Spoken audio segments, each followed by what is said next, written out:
What's up? What's up? So I just made a video about persona, and maybe it seemed like I was saying persona is negative, but all I was saying is you are not your persona. Don't forget that.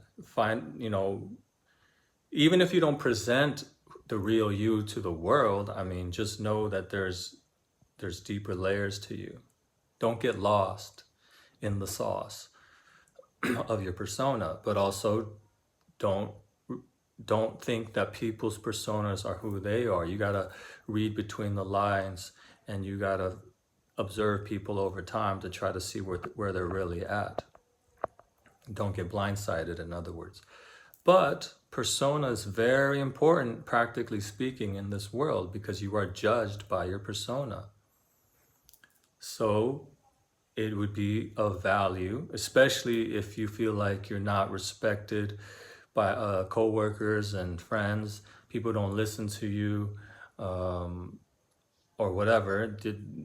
What you don't have the type of connections and relationships with people that you wish you did. Well, a large part of that might be your persona. Maybe you give off a persona that is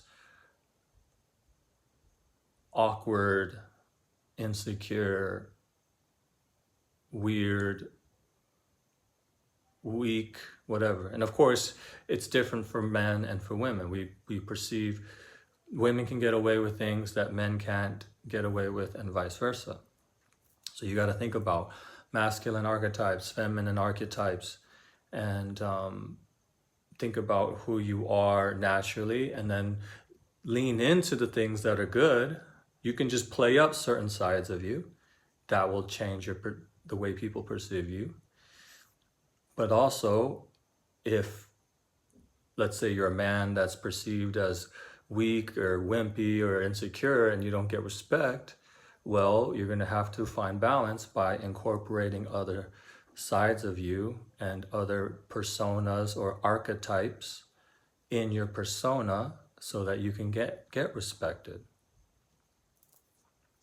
Watch movies if you need help. Which characters do you gravitate to that you like, or that are, or at least give off the energy that you need in your persona? Incorporate that. Maybe you need more king archetype, the leader, the decision maker, the man that's comfortable uncomfortable from his throne, giving off orders, so to speak. Maybe you need more warrior archetype. I think most men in this world need these. Do you need more warrior archetype? Fearless, badass, dominator, some aggression, etc. Dangerous, And by the way, a woman wants both. She wants the provider, especially when she wants to settle down, but she definitely wants the protector. That's what excites her.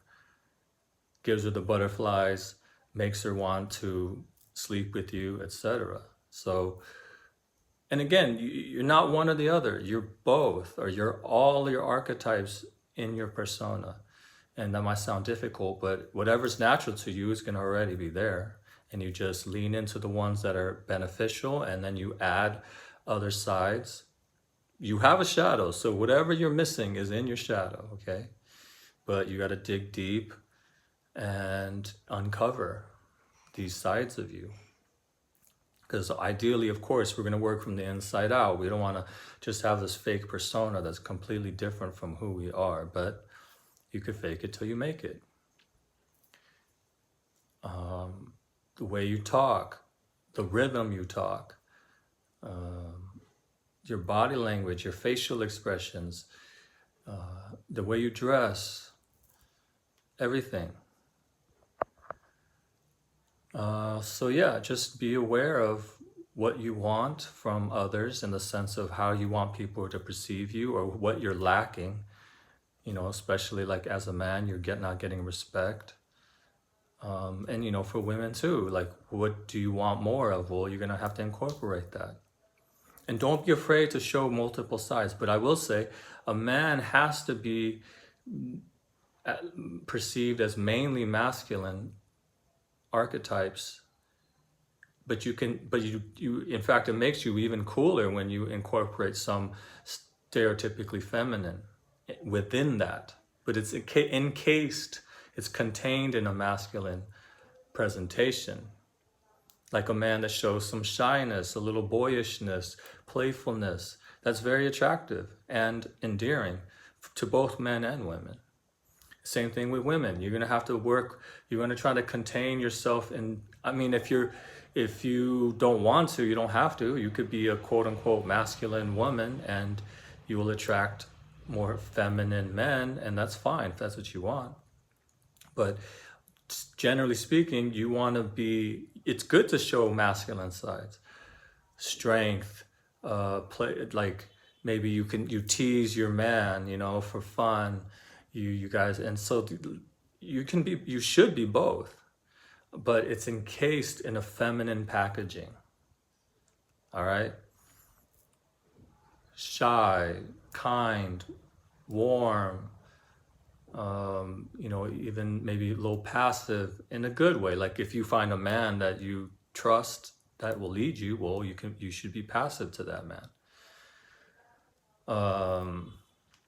But again, you throw in some masculine, stereotypically masculine things within that, and that makes you that much more cool and interesting and attractive.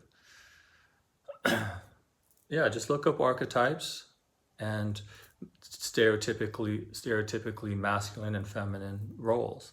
And people fight against that, but you can't fight evolution. You can't fight evolution, even though people in modern day try to fight it. It's not, you can't win. You can pretend, but at the end of the day, you're still going to gravitate toward masculine and feminine roles just because our brains have evolved that way. All right, you can't fight nature.